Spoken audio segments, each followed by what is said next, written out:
bad boy on the web. There are some bad boys on the web. Shout out to Wes Watson. Wes Watson. Shout out.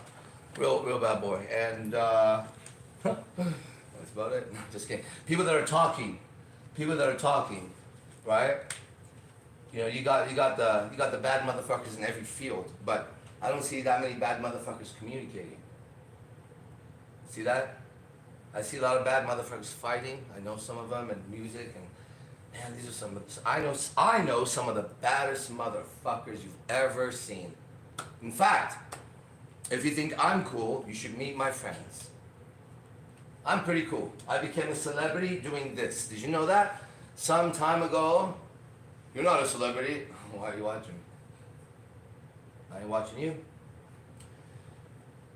Some time ago, I did a video blog on YouTube, right? I spoke about my teacher, Manu Tupo. Boom, pop, boom. That's like a salute, a gunshot, and even a fucking ship sailing with his flag. All right?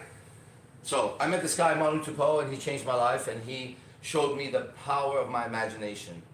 And that, you know, you're just imagining that. It was more like, you're just imagining that. Start. The imagination is the beginning, the middle, and the end of the creation. When you begin to imagine anything, right? The start, which is the first letter of, when you say Om, you know, Om, it's 3 sounds. It's A, it's start. That's the start of creation. Alpha, A, AZD, start of it. And so when you imagine, right?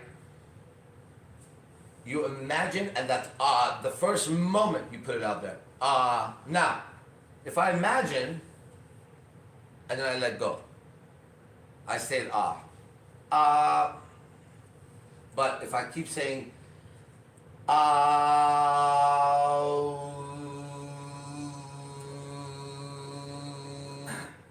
it's ooh, right? So we got the creation, ooh, continue. On the ooh, we have I imagine, ready? Once I imagine, the imagination has to move. For example, let's say you imagine a new car or a new house, right? You don't just see the picture, that's the first thing. Then the picture begins to have life. You walk in it, you see people, you look at it in your mind through different angles and okay, now we got the ooh. But then if you continue the ooh, something happens. If you go ooh,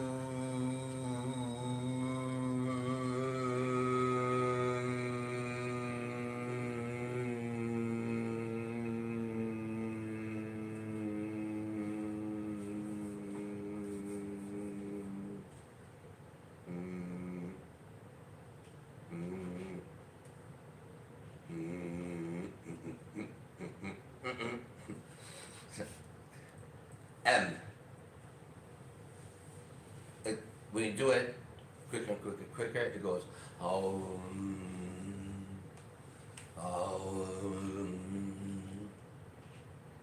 and then people go maybe, but that's not right.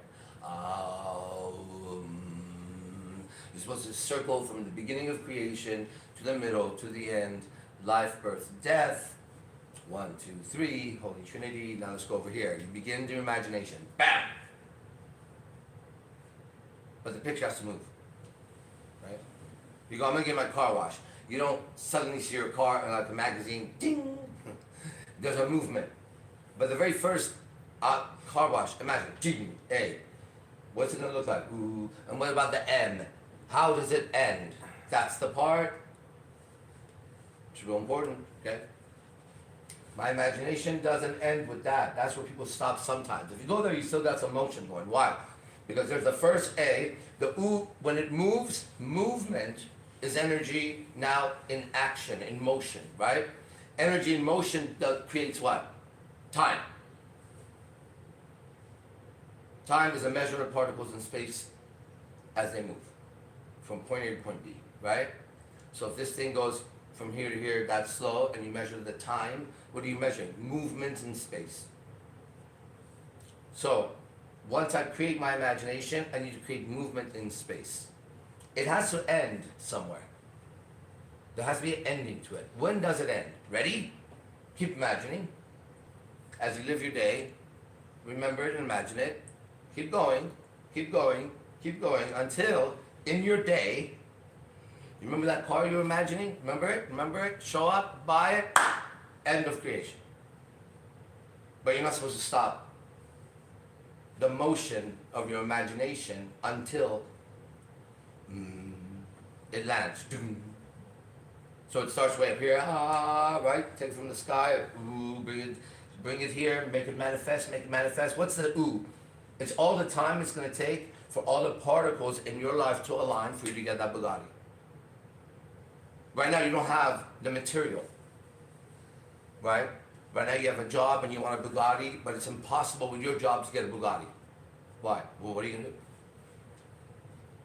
Your job, continuously working at McDonald's as a server, will not get you a Bugatti.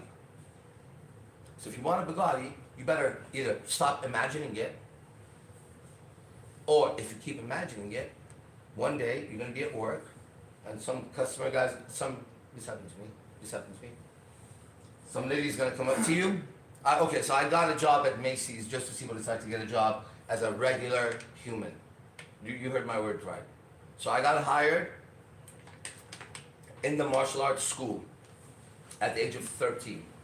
They had to write a letter to the U.S. Taekwondo Association, UST, some whatever, and get permission to have someone as young as me below black belt. It was 2 categories. You could not be teaching adult class like that. Okay? Too young and not black belt anyways. I was one below black belt, right? My instructor, okay, I won't say the name at this point because of whatever. My instructor pulled me aside and said, we want to hire you, because I was going to go get a job. I was telling them I need to get a job at 13, right? I need to get a job. So we're going to hire you, but we have to do it under. We can't do it in front. Why? Because these 2 qualifications. However, we're going to write to them and we're going to try to get you approved through some big name in martial arts. This was my life at 13, okay? Still look like a nerd. Then I'm like excited. I tell my parents. The next day, she brings me in. It was a female instructor with the man together. And she brings me in. He comes in, and they say, look, we're not going to write anything. You're not even going to say anything. And anybody asks you here, you're not going to get paid. But you're now hired. This much per hour. Here's your schedule. That was my first job at 13, right? So after school, I would show up and I'd work at 13 years old, because I'd go to martial arts school. And I would teach the kids' classes. When the kids' class would be over, it would be adult class, my class. At 13, you go to the adult class with me. So I do adult class, then go home, go to school, and school, go teach. Adult class, this is my life. Right? We can go practice a little bit, go. You do that for a while, you run these numbers, 369, 369, 369, 369. At some point, at 14 or 15, they have a convention of teachers and things like that, and I'm really, really young, and suddenly they call me up. I'm surprised. But right before they call me up, the master instructor comes up to me, my master instructor, and I was sitting there. He says, "Hey, you're gonna go up there and you're gonna teach this drill to this whole YMCA. It was a whole YMCA stadium, right? Packed with martial artists. My heart's beating so fast. Between the time he says that to the time I go up is about a minute, because then he walks right up. He says something to the microphone, switches it. I have somebody who's gonna come up. He's gonna show you. It's called sparring drill number 1. Arash, come out. Yes, sir, go over there. I turn around. It's the first time I have auditorium of adults and kids and black belts and all kinds of belts, dude. Motherfucker, I'm ready. So what do? I do what I do best. What? Just do what you know. Do what you know you can do. That's it. Do what you know you can do. Ready? Let's go imagine. How do I get that job? Start imagining. Just get the idea. There's your beginning. Now what? Keep the idea moving as a particle. Move it around. If you stop, it'll go away. L. Ron Hubbard said, create. Keep it moving. Add to it. Do shit. Get pictures, listen to music about it, get a fucking tattoo about it, go have a conversation about it, go even riot against it, because it'll build it. Build it in you. You need information. You need interaction with the particle. You have to hit the particle of your mind with your own energy. You have to bring your imagination in your life and then hit your life. You have to tell people, I'm going to go become the president. And they need to laugh at you. I'd say that's the stupidest thing I've ever heard. You shoot the particle out. They say that information comes in, you gather it, you align the information to get closer to being the president again, or whatever the fuck you're doing, right? Your goal is the first imagination particle as you shoot it out. Okay? Now, as long as I, whoever that is, now when I say I, I'm not talking about just Rosh Bazar. Listen to the words. As long as I, even a fish can right now apply this, because that's what the fish feels like. I. Right?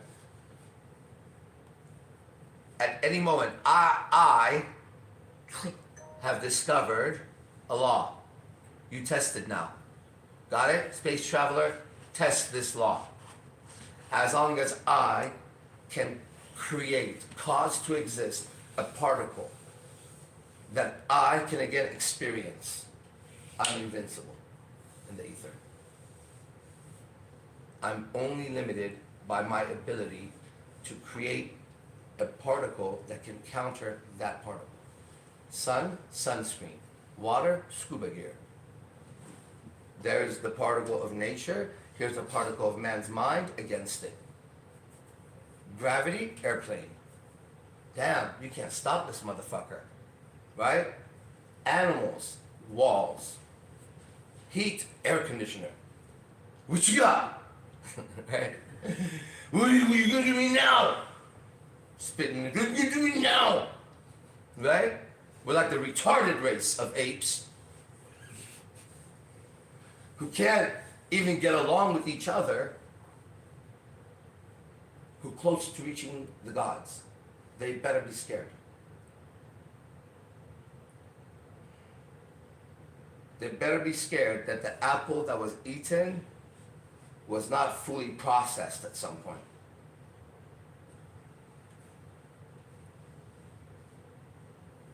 But what if mankind overcame his fear?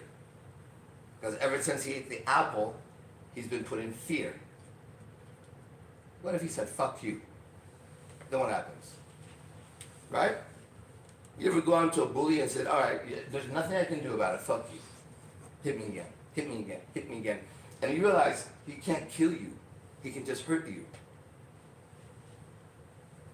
But he runs out of hurting you after a while because he was hurting you so that you would stop doing something. But what if I don't stop imagining whatever I want? What if I think like a god? Could I be invincible? Yes, to the moment that I believe I am not invincible. Now, I who speaks is not a body. And the only invincibility there is of the spirit. And that's a message from all the messengers from way back that somehow could visit this prison planet or break their own chains. They had one message to everybody. You are not that body. You are not that mind. You are not those emotions. You are not that identity. Motherfucker, get it. Yeah, I got it. No, I said get it. Right? I got it, but I'll get it after. Yeah, I said get it. That once you get that, you stop being, back to my teacher, Manu Tipo, I'm going to end it with his words. Once you get that, now, Manu, you stop being the pieces on the playboard and you start being the player behind the pieces. Manu Tipo. AZD, IMC Nation, be the best, fuck the rest, share this video with everyone. Let's do it. They think it's great, you all know it's better. That is my definition of invincible. If you ask me, you gave me a word, right? Mm-hmm. That's my experiences, and that's how I feel about invincibility. Isn't that crazy? To be able to communicate like that with one word and say, now you know a lot about me and invincible. How I relate to it. Amazing. Real anime powers going on here. Get ready.